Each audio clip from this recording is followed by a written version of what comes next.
Hey guys, it's a Rocket City Tech coming to you. We have a 2010 Dodge Avenger. It's got a 2.4 4-cylinder in it, and it's leaking oil out of the valve cover. Out of the back side, dripping onto the exhaust manifold cover or the heat shield, and it's causing it to smell like burnt oil. It's causing it to smoke once the oil's been on there for a long time and you haven't driven the car. So we're going to tackle that. We're going to put a new valve cover gasket in there. We're going to put the new spark plug tube gasket in there. It's not leaking from the spark plug tubes, but it's probably been on there since the beginning of the time, and then whenever this car came out of the factory. So we're going to tackle both of those today. If you find this video helpful, like, subscribe. If you got some extra information, comment, please. Thank you. Let's jump into it. Here's the motor here. You see it, dual VVT 2.4. It's got this cover here. We just take this off, set it off here, and we just want to blow it off with a little air hose here. Not get too close to it. I want to tear up any wires or blow something loose that's not supposed to come loose. So we're going to spray it off real quick. Okay, we got to blow it off here, but we just want to look back at the back of the engine here. You can see that oil stains on it. That heat shield right here, yeah, that's where the smoke is coming from. And you can see there's grease right here on the back of the valve cover where it leaks out on all sides. So it came with a valve cover gasket, and I think a spark plug tube gasket also, but I will show you that when we get done. We're just kind of looking around, see what all needs to be taken off. It looks like this hose right here needs to come off. We got a little connector here. Just take this wire off. We've got, let's see, on this little stoppie here, there's both right there, look like about 8 millimeter right here. Some bolts up here all along the top, probably one over here in the corner, some on this side of the manifold, some on the back side. There's some more 8s, it looks like.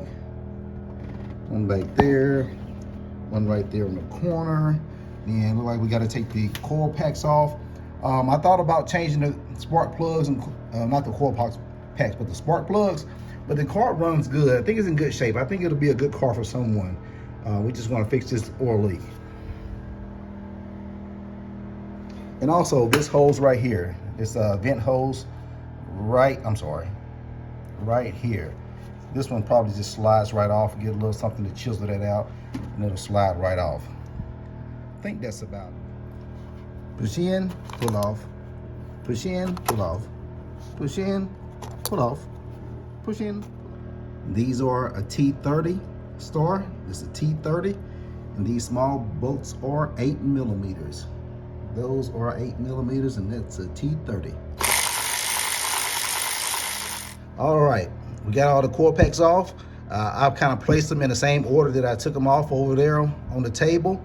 So, I mean, it probably doesn't matter which way you put them in, but I like to put things back the way they were. We're not going to change the spark plugs, even though they're right here. They're very easy to change. But this car is a 2010. It's got 227,000 miles on it, and it runs amazing. So I'm just going to leave it be. This one right here, it looks like it just unscrews off. Got some pliers here. All right, this is the wire here, this cap on the passenger side. This just pulls right up and off.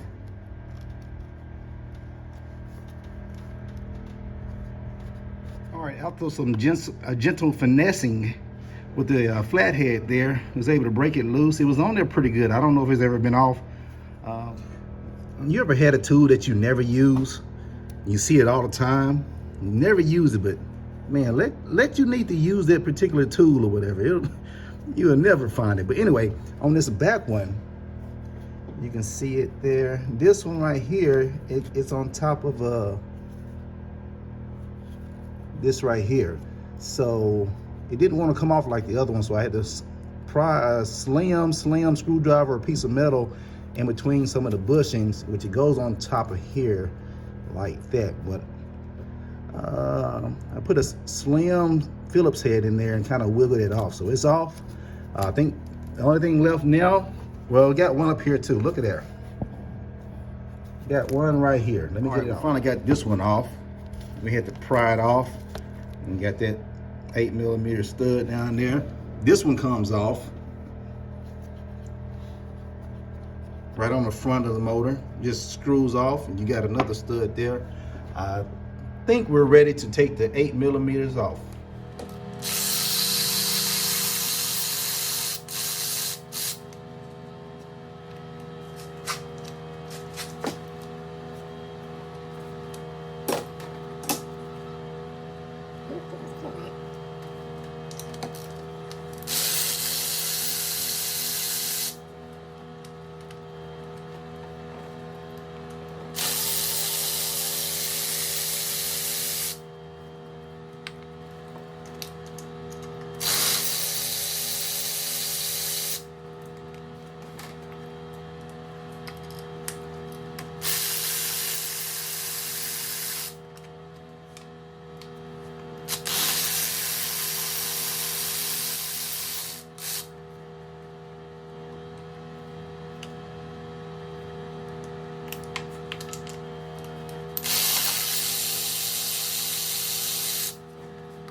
All right, with all the bolts off, you got 4 in the middle. Don't forget those. And all these around here, 8mm, and they all stay in. Look, they don't come out, so they stay in, so you don't have to worry about dropping them. But got them all off with some firm finagling back and forth, side to side, this side, that side. It broke loose and it came off, so we're in good shape there. You see the top of the top end of the engine there with the cams and all that good stuff. Spark plug holes there, timing chain. We're ready.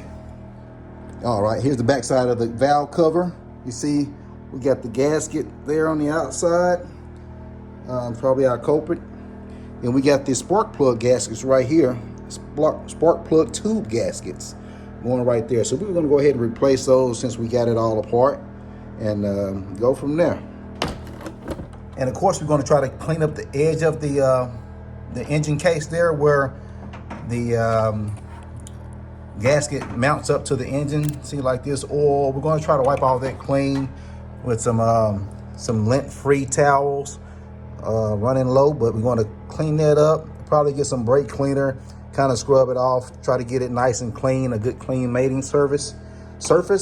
And then we're gonna get the torque specs. We're gonna put everything back together, get the torque specs, and start torquing them down in the proper order.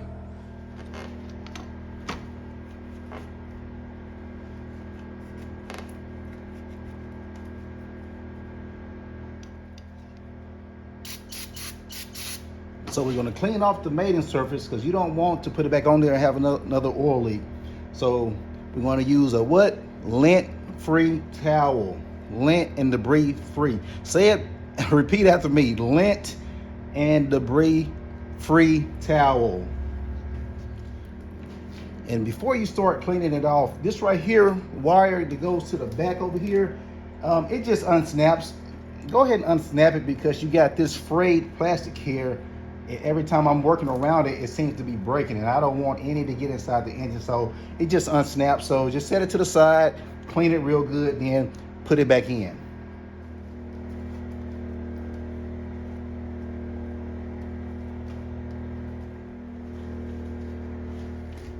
I'm gonna go ahead and wipe off the top of the spark plug tubes here.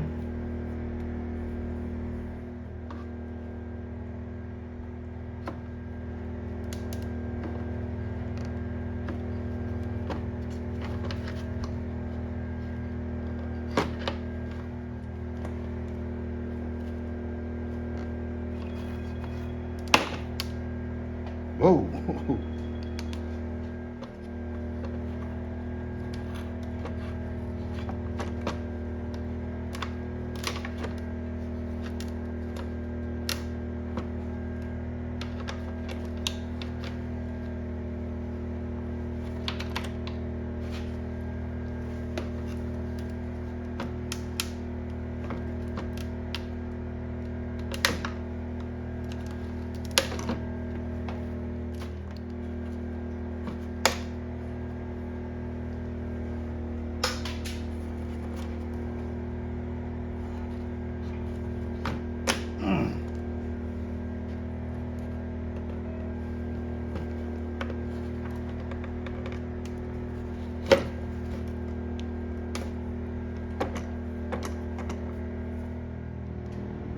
All right, we got both gaskets of the old gaskets off up in here.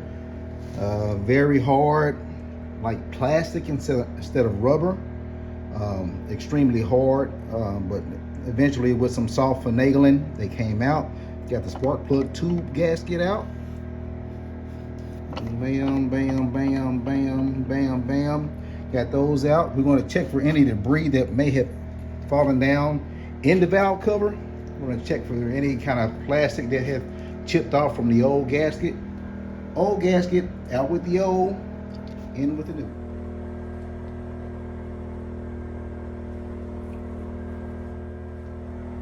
And of course, the slim side goes inside the crevice. Of course, right? We all know that.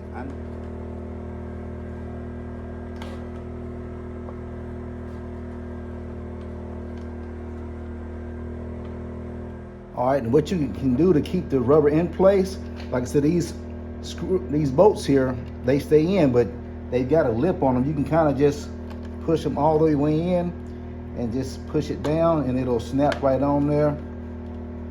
Snap right on. Snap right on. So on and so forth. Even for the spark plug tube gasket. Bam. Bam. Bam. Bam. Ain't that pretty? So pretty. For some reason, this driver's side seems like it's sticking out further. Okay, that explains why. Can you see it?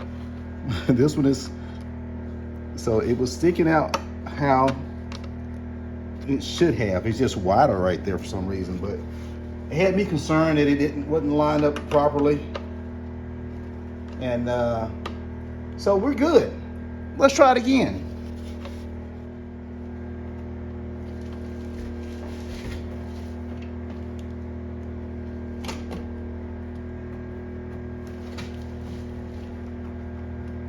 There we go.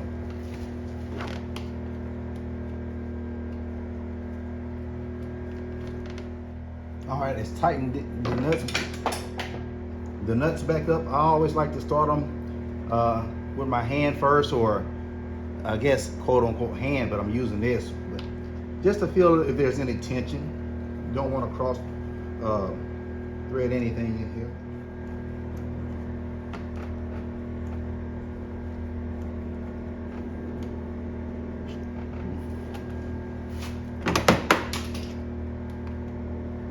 Dropping everything. All right, like I was saying before, my generator ran out. I got my heater going on in here. It's cold. It's like 50-some degrees out. So don't forget about these middle bolts here around the spark plugs. So we're going to hand tighten them. I haven't been able to locate exactly what's the torque specs on these, but I think you have to torque them around, I think it says 28 inch-pounds and then 50 inch-pounds. So I think they say it's around 4 foot-pounds. You do it at I didn't get the pattern, so we're going to start in the middle, kind of go from the middle bolts and kind of work our way out to the outer bolts. But we're going to start just by getting them hand tight, all of them in this order, something like that. And then we're gonna go and retighten them to get them nice and snug. So we're just gonna do it by hand feel. So I'm pretty sure that the torque specs are out there somewhere, but I looked for about 5 or 10 minutes and I couldn't find a good answer. So we're going to do it hand tight and try not to over tighten them, but make sure we have them in there nice and firm. And on this step, I'm gonna drop it down to a 1/4 inch drive and socket to keep down on the torque that we put on it instead of using a 3/8. So we're gonna use a 1/4 inch socket here. All right, so we got it's about 20 bolts here, hand tight. We tighten them down probably about 4 pounds a foot just off the feel of my hand. Now I'm going to go back and tighten them down some more in the same sequence, probably to like 9 or 10 pounds foot. But my torque wrench, that's the lowest it goes, so I don't trust it. So I'm gonna go by hand on here, and you feel free to do whatever you like on there. So when you get to around 9-10 pounds foot of torque with this 1/4 inch drive, you'll feel it because it'll kind of just hit a wall, kind of won't let you tighten it anymore. So I feel that that's a good place to stop tightening it at, because it kind of hits a wall there. So you don't want to crack it. I've cracked a valve cover before by over tightening it, trying to use my torque wrench, and yeah, same type of motor. Actually, it's the same engine.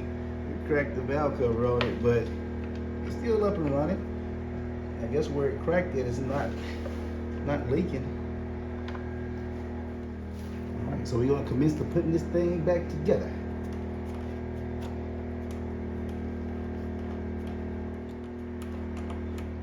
All right, we got the clips back on. There's one right here and one back there. They had to use a small Phillips head. We're gonna put this vent tube right here back on. All right, we're gonna take this wire here, looping back around the side of the valve cover, click it back in. Yeah. And I like what someone did right here. They did a diagram of the belt system. So I guess they're taking the belt off, and they just did a diagram on the strut tower there, tell you how the belt go back on. Next, we'll put the coil packs back in. Put them back in the same. But first, don't forget to screw this back on right by the oil cap. It goes to the engine cover. All right, I already started the threads by hand with my hand, so they're in there good.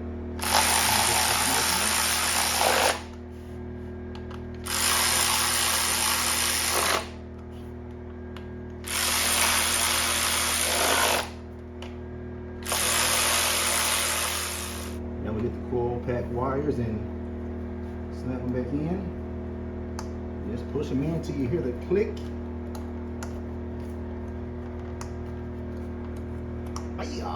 All right, so that's pretty much it for the this 2.4 Dodge Chrysler motor, as far as doing the valve cover gasket and the spark plug tube gasket. So hey, we're here to help each other. So if this video informed you or helped you out in any way, click that like button, hit subscribe, comment. If I did something wrong, hey, comment, say, hey, you missed a step, you did this wrong, the torque specs is this, or whatever the case may be. Comment so someone else can get a benefit from your comments and your expertise. Thanks. Y'all have a blessed day. Hey guys, it's the Rocket City Tech coming to you. We have a